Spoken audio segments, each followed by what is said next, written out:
Hey YouTube, so quick preamble before I do the little vlog that I created for the Toronto Fall Expo that I promised.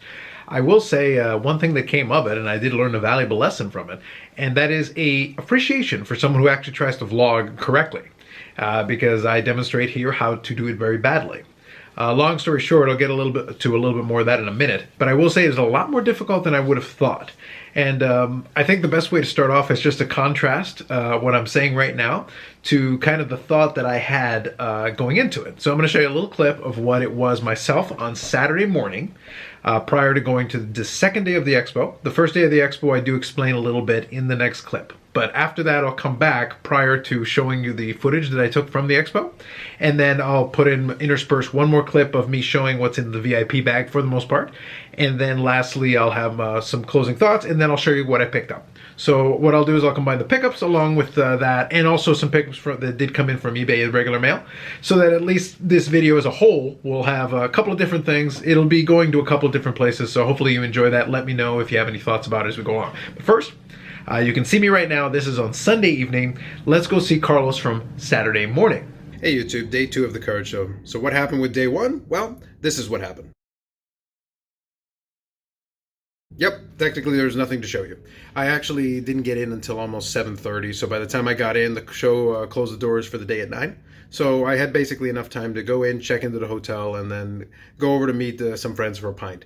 But what we're going to do today is we're going to have a little bit more going on the Saturday, and I'm going to bring you with me. I'll take some footage, but first, got to have a little coffee, and then I'm going to have my breakfast, and we'll head out, and I'll show you a little bit of what was going on at the show. One more thing before I head off, just to give you a little perspective. So the hotel and the convention center are all kind of near the airport, so this is kind of what we're working with here on a Saturday.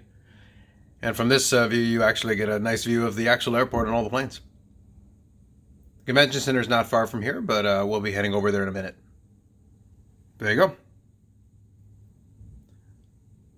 Now on to the Saturday. That poor, naive, much better caffeinated soul.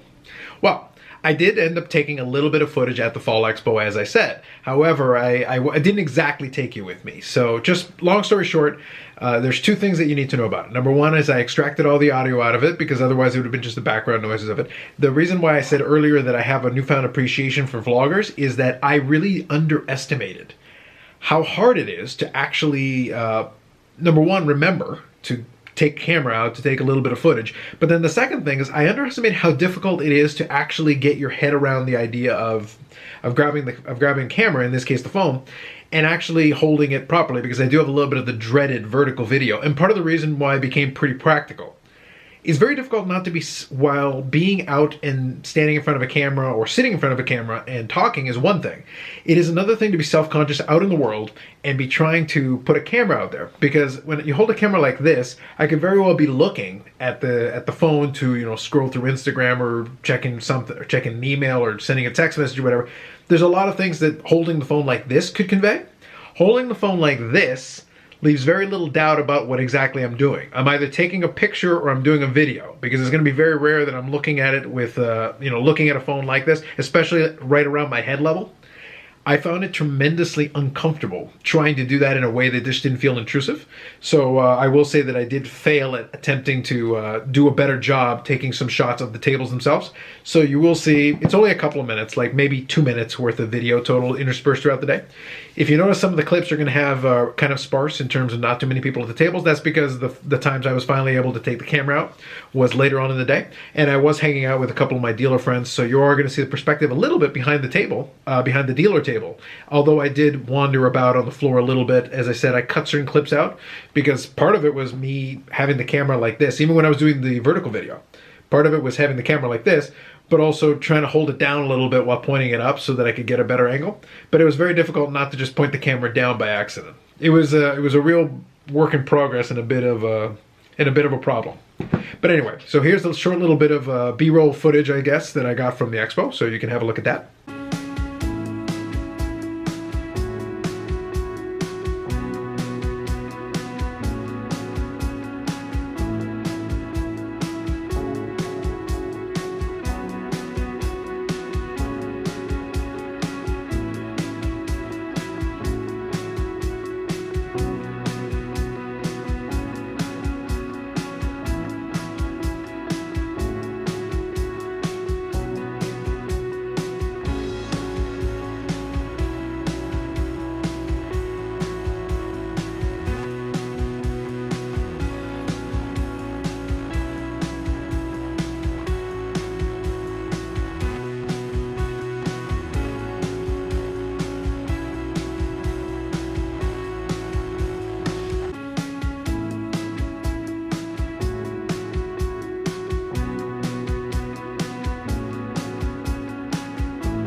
So hopefully you enjoyed that with a little bit of YouTube royalty-free music. So there you go.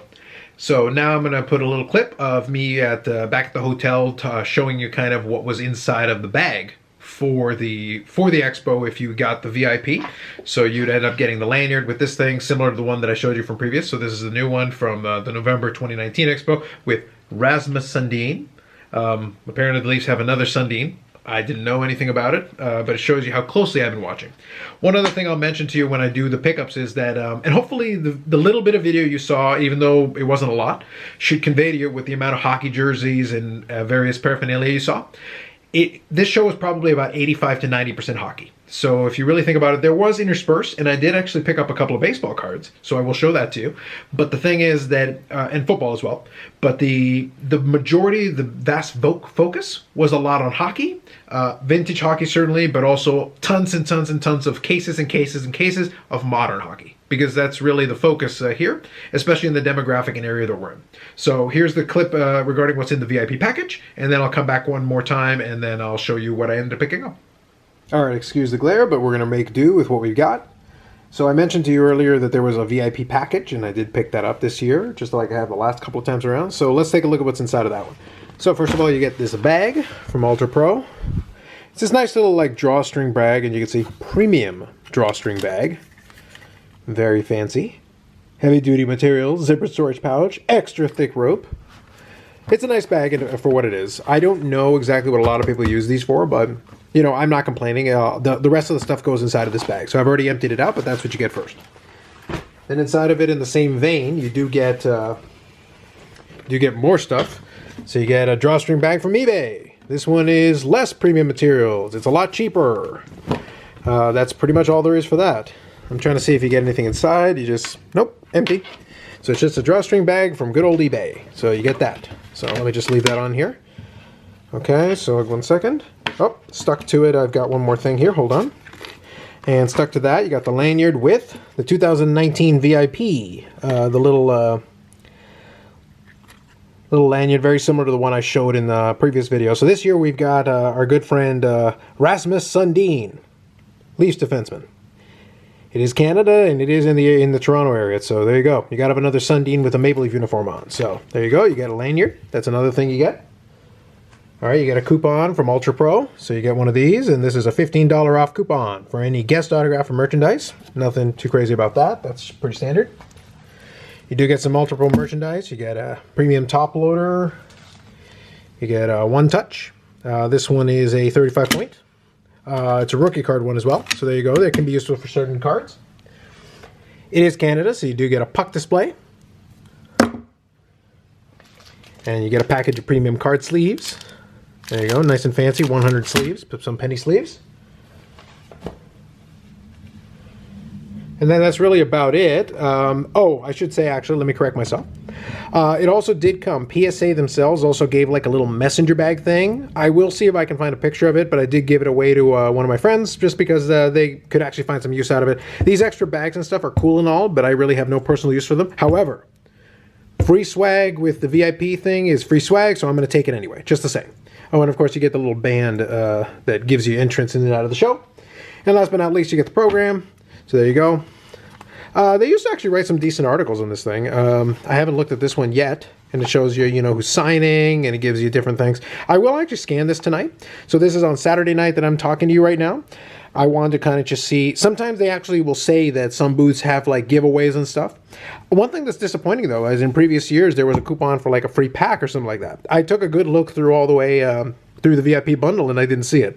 So basically what you see outside of the messenger bag from PSA, so imagine a black messenger bag, kind of a straightforward one, nothing too crazy. And then imagine a bunch of PSA logos on it. That's basically the last component of it if I can't find a picture. However, other than that, you got this. And then I'll do another video clip where I'll talk about what I've actually picked up so far. That'll be in a separate piece, so we'll come back to them in a second.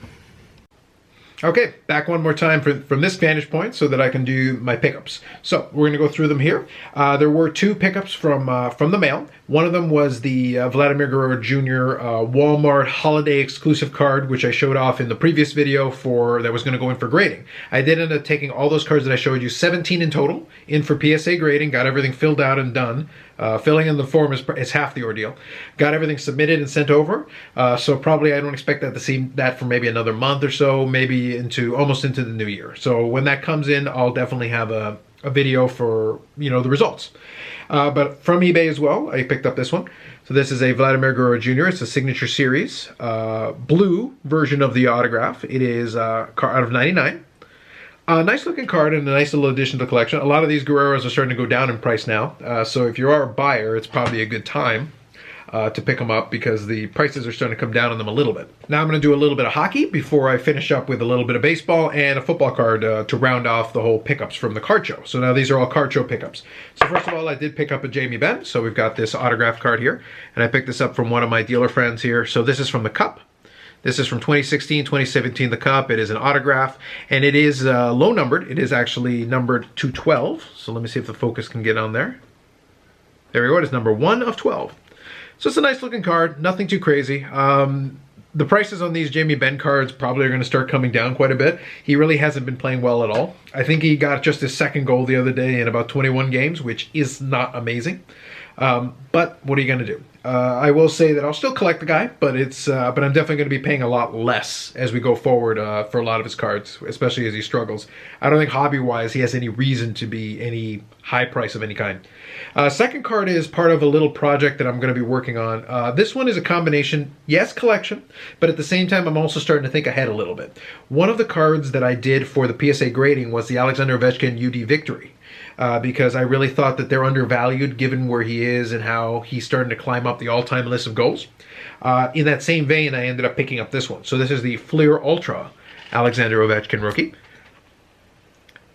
So let me see there if I can get the focus. I think with all that light, it would focus a little bit better. Okay, so that's much better. So there is Alexander Ovechkin. So that's a Fleer Ultra rookie. Pretty nice looking card, all things considered. I'm pretty happy with it. I actually tried. So I did, outside of the cards, I did do one pickup. I actually got 2 boxes of this. So 2 of these blasters. They were 25 Canadian each. So any price that I quote you in Canadian, take off about 30 to 35%, and that's what it is in American. So I got 2 of these and ended up getting a grand total of 8 packs in each. So 16 packs of these, pulled 4 of the rookie cards. And I think the best one, or the biggest name that I got was Lee Stepniak, who if you live somewhere in the Toronto area, you would know who that was because he was a Maple Leaf, but outside of that, he has pretty much nothing notable that I can think of for his career. So not exactly an exciting set of pulls, but, for fun, I figured I would give it a shot. These next couple of cards are all for the set that I've been working on recently. Also, cards that were part of that PSA submission. So these are not like star cards to the same degree, but rather singles and commons that I need for that set. So first we got Bert Homestead from the Maple Leafs. So I'm done most of the Maple Leaf team cards that I need. As you can see, these are pretty crisp. So these are all picked up by the same dealer. Pretty nice looking, actually. That set's coming along really nicely. I'm actually quite happy with it. Not with these pickups yet, but there is some ones that I'm waiting for in the mail. When those come in, I am going to cross that 50% threshold. So when that happens, that'll actually be a goal from this year's collecting accomplished. So that'll be really good. So these ones were nice ones to add to that. So we got Carl Brewer. Again, a nice crisp card. The centering isn't perfect by any stretch of the imagination, but it is pretty nice. The color and everything is mostly pretty good. This one has a little bit of discoloration on the back, as you can see, but overall, the front here looks pretty nice. I'm pretty happy with it. Really struggling with that focus, I see. There we go. All right, next one, Jack McIntyre. Very nice, from the Detroit Red Wings. Okay. Mark Rayum. Again, from Detroit. I like the way the little logo looks on the back of some of these. Very nice. And Warren Godfrey, card number 30.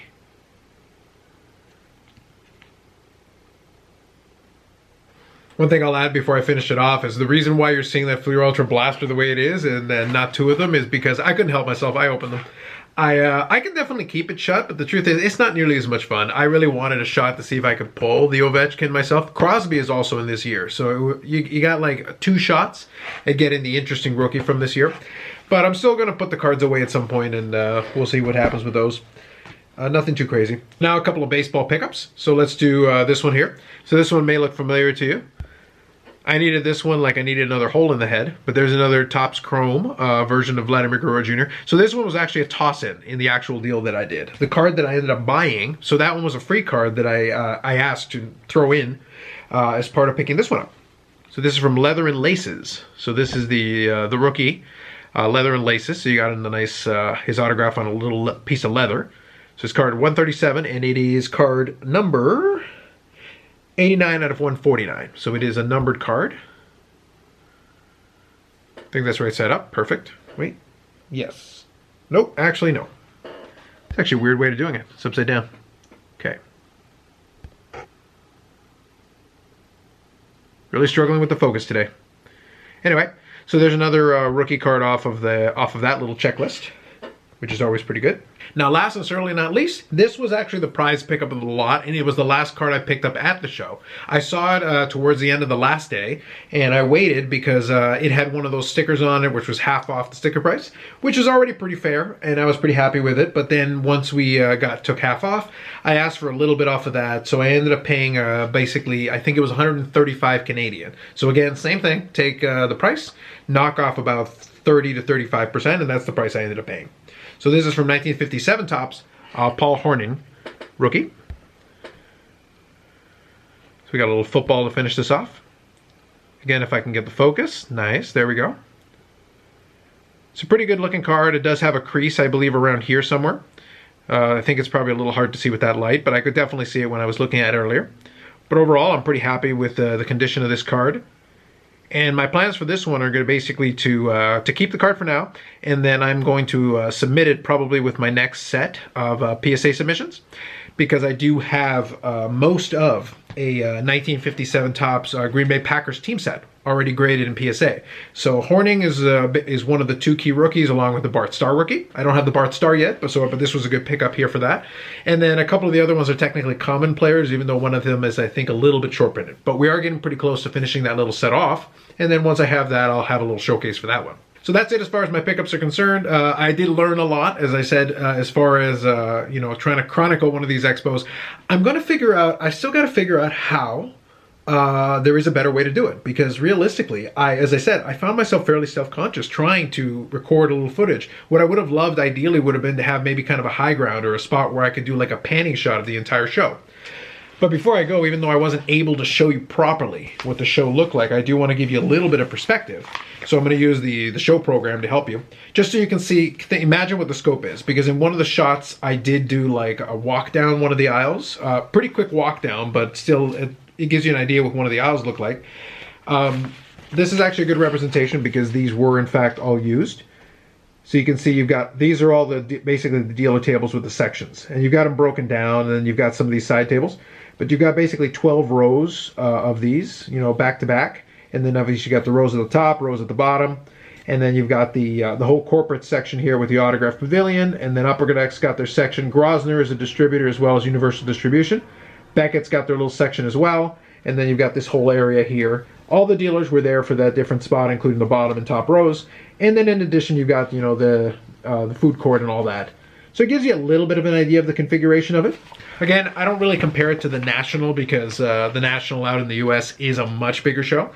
But this is a pretty solid show, especially if you are into more of the hockey card trading end of the hobby. Although there is a little bit of the smattering of the other sports, but you got to be really niche in particular if that's what you want. So hopefully that gives you a little bit of an idea. It includes my pickups. If you have any questions or anything you'd like to throw at me, by all means, please do. I'd be happy to answer any questions or thoughts you might have. And I will catch you in the next video. Thanks very much.